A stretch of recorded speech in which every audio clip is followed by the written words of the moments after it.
everyone, and welcome to this deep dive. Today we're tackling a pretty big topic, Yeah. Vietnam's transformation over the past 50 years. We're talking about a country that went from Mm. post-war devastation to Mhm. becoming like a major global manufacturing powerhouse. It's incredible. Seriously, how did they do that? It really is an amazing transformation. And, one of the most fascinating things is Yeah. how quickly it all happened. Yeah. It's not just about, economic growth either. Right. It's a complete societal shift. Yeah, and this isn't just some far-off history lesson. Understanding how Vietnam pulled this off, I think it gives us a fresh perspective Yeah. on economic development, how globalization actually works, like on the ground, Definitely. and what a nation's resilience can actually look like and get ready, because we're going to uncover some seriously surprising facts. Oh, yeah, for sure.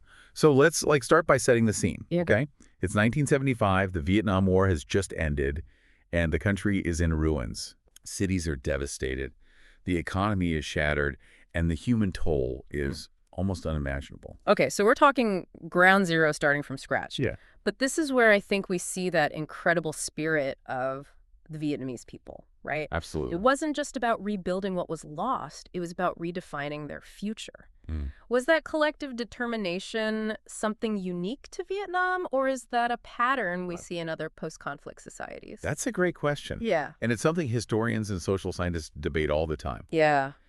Certainly there are parallels with other nations that have experienced, profound upheaval. Yeah. But in Vietnam's case, I think the leadership's focus was just laser sharp. They were focused on rebuilding critical infrastructure. Okay. Roads, bridges, utility. I mean, basically everything had to be rebuilt from scratch. Wow. They also had to tackle, runaway economic instability. Yeah. And even reviving social and cultural life, which had been disrupted for decades. Right. International aid played a crucial role in those early years. Okay, so a combination of internal drive and external support. But then things get even more interesting. Yes. 1986 Doi Moi reforms. The Doi Moi reform. So these were a radical departure, right? What sparked that shift? Yeah, they were absolutely a gamble, a calculated risk. Mm-hmm. They represent a move away from a strictly controlled, centralized economy and a tentative embrace of private businesses and even foreign investment. It sounds like there must have been some intense debates happening within the leadership at that time. Oh, absolutely. Was there strong opposition to this new direction? Were they looking at other models for inspiration, like China's reforms, perhaps? Definitely. There were definitely internal factions and concerns. I mean, you have to remember, this was still a communist country navigating the uncharted waters of a market economy. Right. So some saw it as a necessary step to revitalize the economy, while others worried about the potential loss of control and the erosion of socialist ideals. Yeah. As for models, they were certainly aware of China's reforms, which had begun a few years earlier. But they also studied other examples, trying to find a path that suited Vietnam's unique circumstances. It sounds like a balancing act, trying to modernize without losing their identity. And the impact? That's where things get mind-blowing, right? We're talking years of consistent GDP growth. Yeah. Averaging 7 to 8% annually. It's amazing. Millions of people lifted out of poverty. It is. And Vietnam suddenly becoming a hotspot for global companies. I mean, you can't walk into a store these days without seeing Made in Vietnam labels everywhere. It's true. The Made in Vietnam label is everywhere. It is. But what's really interesting to me is how they became such a manufacturing magnet. Right. I mean, they even surpassed some of their neighbors in attracting foreign direct investment. Okay, so we've got the location. They're strategically placed for global trade, right, on major shipping routes. They've also got a young, increasingly skilled workforce, which we'll talk about more later. Yeah, we'll get into that. Yeah. But what else made them so good at attracting FDI? Were there specific policies or incentives that really set them apart? Absolutely. One key factor was their aggressive pursuit of free trade agreements. Okay. They understood that to compete globally, they needed to open up their markets and attract foreign investment. Okay. They joined the World Trade Organization in 2007. Wow. and have since signed numerous free trade agreements, including some with major economies like the European Union and Japan. Wow, so they were really going for it. They were. They really were. So these agreements lowered tariffs, reduced trade barriers, and made Vietnam a more attractive destination for foreign businesses. Precisely. So they weren't just waiting for companies to come knocking. They were actively courting them. Yeah, they were very proactive. But it wasn't just about opening the doors. Right. It was about creating the right environment for businesses to thrive. Exactly. Yeah. They also streamlined bureaucratic procedures, offered tax breaks and other incentives, and even established special economic zones with world-class infrastructure and streamlined regulations. Wow, so they were really rolling out the red carpet. They were making it very attractive. These zones were like magnets for foreign manufacturing. Oh yeah, especially those in electronics, textiles, and footwear industries. So they were essentially saying, come to Vietnam. We're open for business, and we're making it as easy as possible for you to succeed here. Precisely. Okay. And they understood that attracting foreign investment wasn't just about creating jobs in the short term. Right. It was about transferring technology, building up domestic industries, Okay. and integrating into global supply chains. It was a long-term strategy, Wow. and it paid off handsomely. It's amazing to think about the scale of this transformation. I know, it's really incredible. I mean, Samsung alone has invested billions of dollars in Vietnam, It's mind-boggling. making it one of their largest global manufacturing bases. Wow.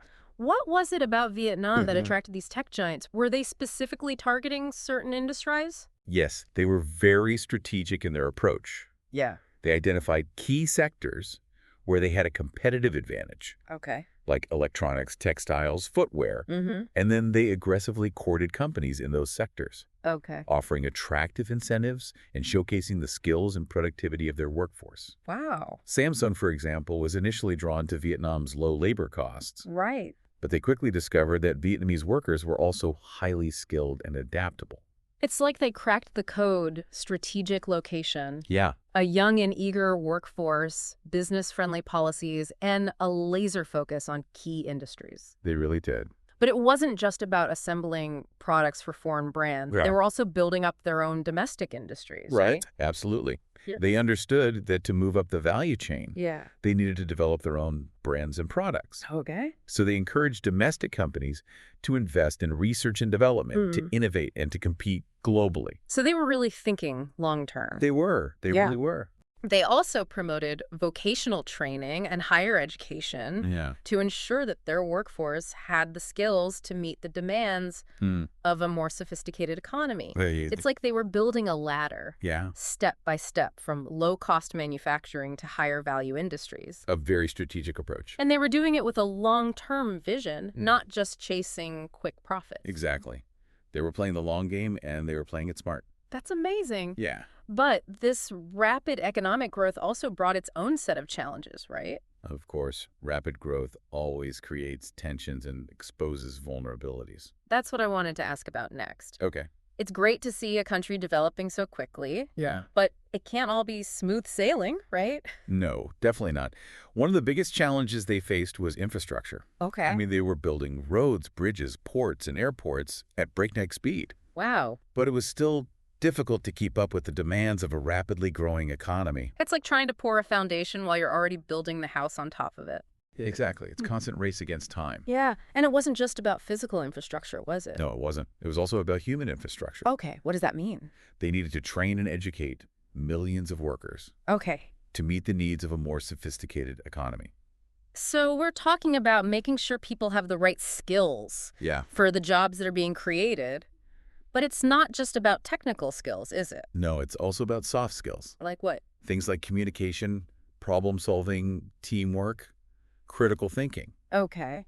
These are the skills that allow workers to adapt to new technologies, to collaborate effectively, Yeah. and to innovate. It's like having the hardware and the software Exactly. working together seamlessly. And let's not forget about the social and environmental Right. impacts of rapid development. Yes, those are critical considerations. Hmm. As Vietnam industrialized and urbanized, Yeah. it faced growing concerns about pollution, deforestation, and the loss of biodiversity. That's a lot to deal with. It was. And they also had to grapple with the challenges of income inequality and social mobility. It's like a balancing act trying to achieve economic growth Yes. without compromising the environment or leaving segments of society behind. It's a constant juggling act. And how did they approach these challenges? Did they just focus on the economic side of things, or did they try to take a more holistic approach? To their credit, they recognized the need for a more balanced and sustainable development model. Okay. They began to invest in renewable energy, promote sustainable agriculture, and implement stricter environmental regulations. Smart. They also implemented social safety nets and poverty reduction programs to ensure that the benefits of economic growth were more widely shared. So they were aware of the potential downsides of rapid growth? Yes. And were taking steps to mitigate them. It wasn't just about chasing GDP numbers. It was about building a more sustainable and equitable society. But let's zoom in on one specific aspect of this transformation. The rise of their cities. Yes. The cities, the pace of urbanization in Vietnam has been astounding. Yeah, tell me about it. I mean, we're talking millions of people moving from rural areas to cities in just a few decades. Wow. Drawn by the promise of better jobs, higher wages, and a more modern lifestyle. It's like watching those time-lapse videos of cities springing up almost overnight. It really is remarkable. What were some of the key drivers of this urban boom? Was it primarily driven by industrialization? Industrialization was definitely a major factor, particularly the growth of export-oriented manufacturing in cities like Ho Chi Minh City and Hanoi. Right. But it wasn't the only driver. As the economy grew, so did the service sector, creating jobs in finance, tourism, retail, and other industries. So it was a combination of manufacturing and services that fueled this urban growth. And it wasn't just about economic opportunities, right? It wasn't. There were also social and cultural factors that drew people to cities. Absolutely. Cities offered a more modern lifestyle with access to better education, healthcare, and entertainment. They also offered a sense of anonymity and freedom that was appealing to many young people, particularly those from traditional rural communities. It's like a magnet drawing people from all walks of life. It is. Seeking new opportunities and a chance to reinvent themselves. Exactly. And how did the cities themselves cope with this influx of new residents? That's where the challenges really came into sharp focus. Okay. Cities like Ho Chi Minh City and Hanoi struggled to keep up with the demands for housing, transportation, water, sanitation, and other essential services. So it's like a constant game of catch-up. It is. Trying to provide for a population that's growing faster than the city itself. Exactly. And it wasn't just about quantity either. Okay. It was also about quality. So what do you mean? They needed to build not just more housing, but affordable housing. Right. Not just more roads, but efficient and sustainable transportation systems. It's about creating cities that are livable, sustainable, and equitable for all residents, not just a privileged few. And did they manage to strike that balance? They made progress, but it was and still is an ongoing struggle. Right. They invested heavily in infrastructure, expanded public transportation, and implemented policies to encourage affordable housing development. So they were making a real effort. They were. But the challenges remain significant. They do. It's a complex issue with no easy solutions. It's like a marathon, not a sprint. A very long marathon. They've come a long way, but they still have a long way to go. And one of the most fascinating aspects of this urban transformation is the emergence of a new middle class. Ah, yes. The rise of the middle class. That's a whole other story. It is. Tell me more about that. Well, as Vietnam's economy grew and incomes rose, a new middle class began to emerge. Okay. With different aspirations, consumption patterns, and lifestyles. It's like watching a society evolve in real time. It is. A new generation with different dreams and expectations. Yeah. What are some of the hallmarks? Well, they're more educated, more connected to the world, and more consumer-oriented. Interesting. They're traveling more, buying more, and demanding higher quality goods and services. Okay. They're also more politically aware and engaged, and they're playing an increasingly important role. Wow. In shaping Vietnam's future. So they're not just beneficiaries of economic growth. They're also drivers of change. They are. They're demanding more from their government, from businesses, and from themselves. It's a whole new dynamic. It is. And their influence is only going to grow as the middle class continues to expand. It's really fascinating to see how this is all unfolding. It is. It's a very dynamic situation. But this rapid growth of the middle class also brings its own set of challenges, right? Of course. Every change brings new challenges. Like, what is it primarily about managing expectations and making sure everyone feels like they're sharing in the prosperity? That's certainly part of it. Right. Managing rising expectations, addressing income inequality, and ensuring social mobility are all crucial challenges. Yeah. Those are big ones. They are. But there are also practical challenges like providing affordable housing, adequate health care, and quality education. Wow, so it's a multifaceted challenge. It is. It really is. It's like a balancing act. Yeah. Trying to meet the needs of a rapidly evolving society Right. while also ensuring that the benefits of growth are shared equitably. Exactly. And it's a challenge that Vietnam's still grappling with today. It's an ongoing process. It is, but let's not lose sight of the bigger picture. Yeah. Vietnam's transformation over the past 50 years has been nothing short of remarkable. It's a story of resilience, determination, and strategic thinking. Absolutely. And it's a story that's still unfolding, full of challenges and opportunities. But one thing is clear. Vietnam is a country on the move. Oh, yeah. And it's a force to be reckoned with on the global stage. Absolutely. And to understand where they're headed, we need to delve deeper into their education system, their human capital, and the role of international collaboration in their success. Yeah. Sounds like we have a lot more to cover. We do. We've only just scratched the surface. I'm looking forward to it. Me too. This is fascinating stuff. Welcome back to our deep dive into Vietnam's incredible journey. Last time we explored their remarkable economic transformation. But as we dig deeper, it's clear that there's more to this story than just numbers and growth charts. Definitely. You know? One of the things that really sets Vietnam apart is their deep-rooted respect for education. Yeah. It's not just a policy, it's woven into their cultural fabric. We talked about their impressive investments in education, but I'm curious about the historical and cultural context. Sure. Where does this emphasis on learning come from? Was it always there, or did it emerge more recently? Well, Vietnam has a centuries-old tradition of valuing education, Wow. going back to the influence of Confucianism, which emphasizes scholarship and moral development. It's been a defining characteristic of Vietnamese society for generations.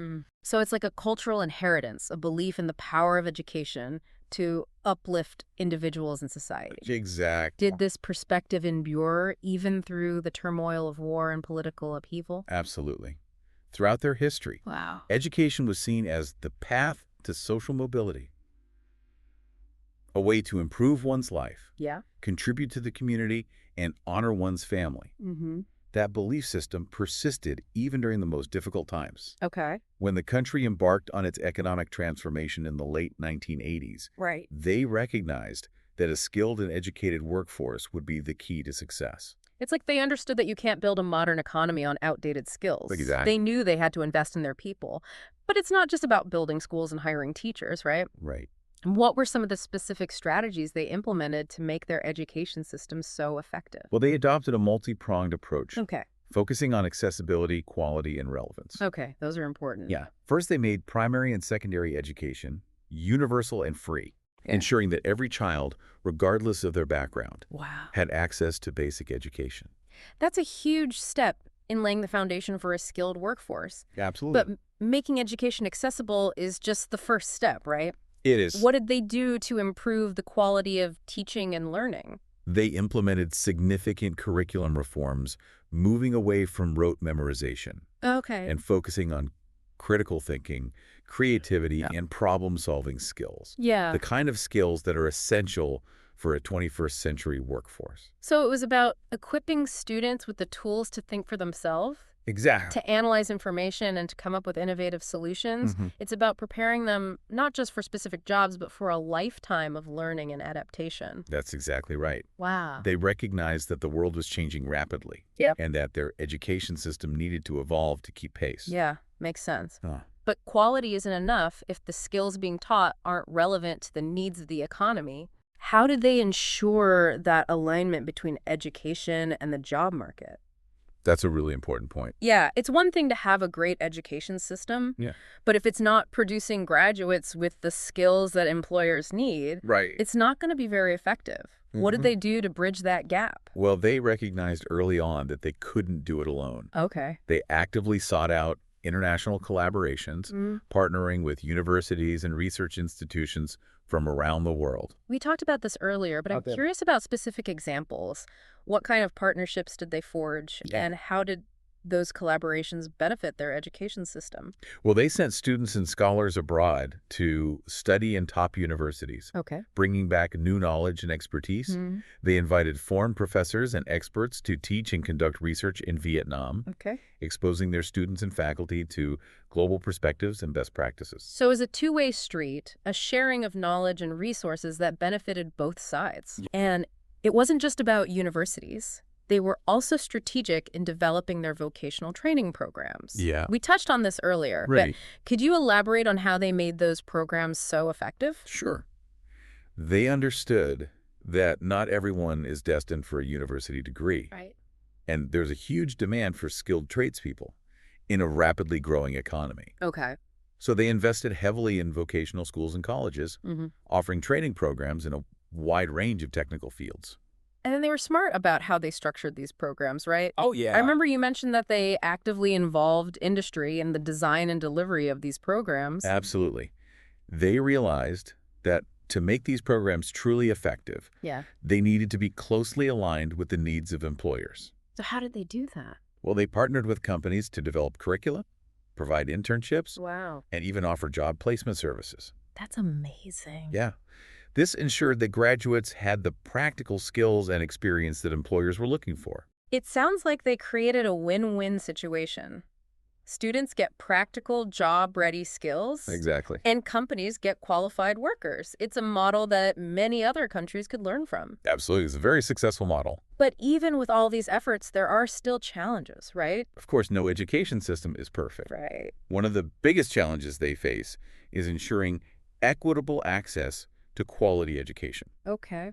regardless of location or socioeconomic background. That makes sense. They've made significant progress, but there are still disparities between urban and rural areas Yeah. and between different socioeconomic groups. That's an issue that many countries struggle with. It is. It's a global challenge. It's about bridging that gap between the haves and the have-nots, making sure that everyone has a fair shot at a good education, regardless of where they come from or their family's income. Absolutely. And they're working on it, investing in rural schools, Okay. providing scholarships and financial aid to disadvantaged students, and implementing policies to attract and retain qualified teachers in remote areas.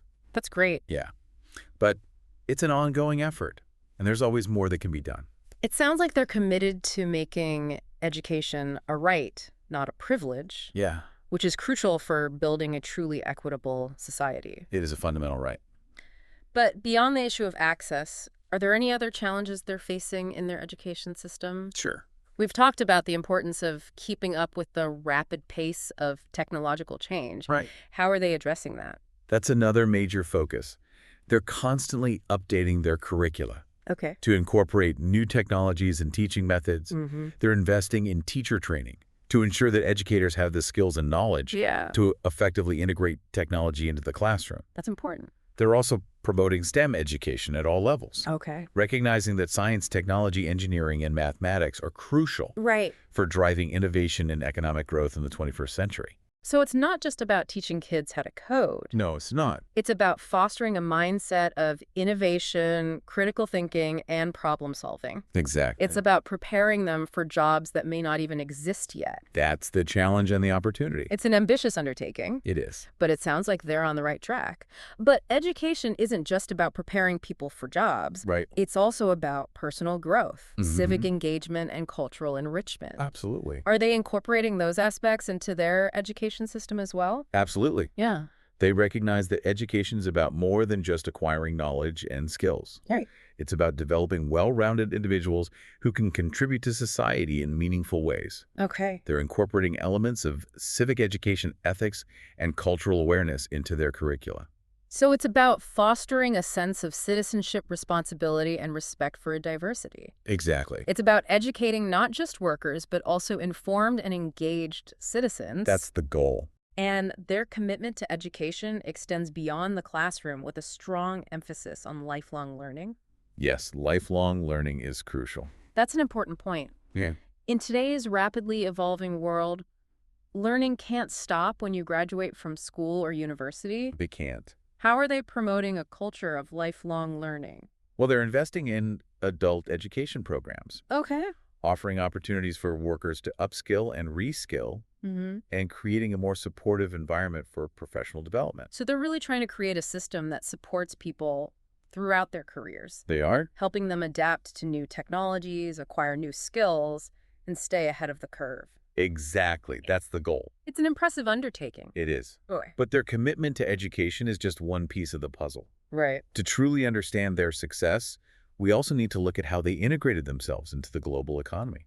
That's a perfect segue into our next topic. Okay. We touched on this earlier, but I want to dive deeper into their strategic approach to international trade. They didn't just open their doors to the world. Right. They did it strategically, leveraging trade unions to their advantage. Yes, they joined key international organizations like the World Trade Organization and signed numerous free trade agreements with major economies, Wow. giving them preferential access to some of the world's largest markets.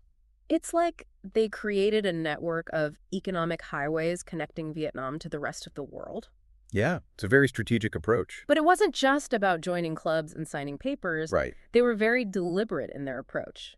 What were some of their key strategies in leveraging these trade agreements? They focused on sectors where they had a competitive advantage, Okay. like textiles, electronics, and agriculture. Mm-hmm. They invested in infrastructure to improve their logistics and transportation networks. Makes sense. And they worked hard to attract foreign investment, as we discussed earlier, Right. by creating a business-friendly environment and offering attractive incentives. So they were actively shaping their trade landscape, positioning themselves as a reliable and competitive partner in the global marketplace. Exactly. What were some of the tangible benefits they reaped from these efforts? Well, their exports skyrocketed. Wow. Their economy grew at an impressive pace, Amazing. and millions of people were lifted out of poverty. That's incredible. Yeah, it's a remarkable achievement. Yeah. They also attracted billions of dollars in foreign investment, Wow. which helped them modernize their industries, create jobs, and integrate into global supply chains. It sounds like a success story on multiple fronts. It really is. But let's talk about the potential downsides of this rapid integration into the global economy. Okay. We've all heard stories about globalization leading to job losses, environmental damage, Right. and a race to the bottom in terms of wages and working conditions. Yeah. Did they experience any of those negative consequences? Of course, there are always challenges and potential downsides to globalization. Right. Vietnam wasn't immune to these. Okay. They did experience some job losses in certain sectors Yep. as companies shifted production to lower-cost countries. Mm-hmm. They also faced pressure to weaken environmental regulations and lower labor standards Yeah. to attract foreign investment. So it's that classic tension between economic growth and social and environmental responsibility. It is a difficult balance to strike. How did they navigate that? Did they prioritize economic growth above all else? I think Or did they try to strike a balance? they were certainly aware of these challenges, and they tried to mitigate the negative impacts Okay. while maximizing the benefits. How? They implemented stricter environmental regulations, promoted sustainable development practices, Mm-hmm. and invested in worker training and social safety nets. Okay. They also worked to diversify their economy, moving beyond low-cost manufacturing Right. and into higher-value industries. So it sounds like they were taking a more nuanced and holistic approach to globalization, Yeah, I think that's a fair assessment. recognizing that it's not just about economic growth, but about creating a more sustainable and equitable society. Exactly. It's about finding that balance between economic progress and social and environmental responsibility. But let's shift gears for a moment and talk about one of the most dramatic consequences of Vietnam's economic transformation, Okay. the rapid growth of their cities. Yes, the cities. The pace of urbanization in Vietnam has been breathtaking. We talked about this earlier. Right. But I want to dig deeper into the impact of this mass migration on Vietnam cities. Okay. How did they cope with this sudden influx of people? Did they have the infrastructure, the housing, the resources to accommodate such rapid growth? That's where the real challenges emerge. Okay. Cities like Ho Chi Minh City and Hanoi, already bustling with activity, Yeah. were suddenly inundated with millions of new residents. Wow. They struggled to keep pace with the demand for housing, transportation, water, sanitation, Yeah. and other essential services. It sounds like they were facing an urban tsunami trying to build the ark while the floodwaters were rising. Yeah, very challenging situation. And it wasn't just about providing for basic needs, Right. they also had to address the social and cultural challenges that come with rapid urbanization. Exactly. They had to find ways to integrate newcomers into the urban fabric, to create a sense of belonging, and to prevent the emergence of slums and social unrest. It's a complex issue with many dimensions. It's like trying to build a city that's not just functional, Right. but also livable, inclusive, and resilient. Exactly. What were some of their strategies for managing this urban transformation? Well, Did they just focus on building more infrastructure, or did they take a more holistic approach? they recognized that a purely infrastructure-driven approach wouldn't be enough. Okay. They needed to think about urban planning, social integration, Right. and environmental sustainability. So how did they do that? They invested in public transportation, Okay. expanded green spaces, and implemented policies to encourage mixed-income housing and community development. So they were trying to create cities that were not just efficient and productive, Yeah, but also vibrant, diverse, and livable. exactly. It's a complex challenge, and it's an ongoing process. It is. There's no quick fix. And this rapid urbanization had a profound impact on Vietnamese society as a whole, didn't it? It did. I'm thinking specifically about the rise of a new middle class, which we discussed earlier. Right, yeah. How did this new generation shape the country's culture and economy? The emergence of a new middle class was one of the most significant consequences Yeah. of Vietnam's economic transformation. Tell me more. This new generation, more educated, more affluent, Mm. and more connected to the world, brought with them new aspirations, Okay. new consumption patterns, and new demands for political and social change. It's like the country was going through a cultural metamorphosis, Yeah. shedding its old skin and embracing a new identity. How did this new middle class manifest itself? Well, What were some of the visible signs of their growing influence? you can see in the changing landscape of Vietnamese cities. Okay. New shopping malls, restaurants, cafes, and entertainment venues sprang up. Wow. to cater to the tastes of this new consumer class.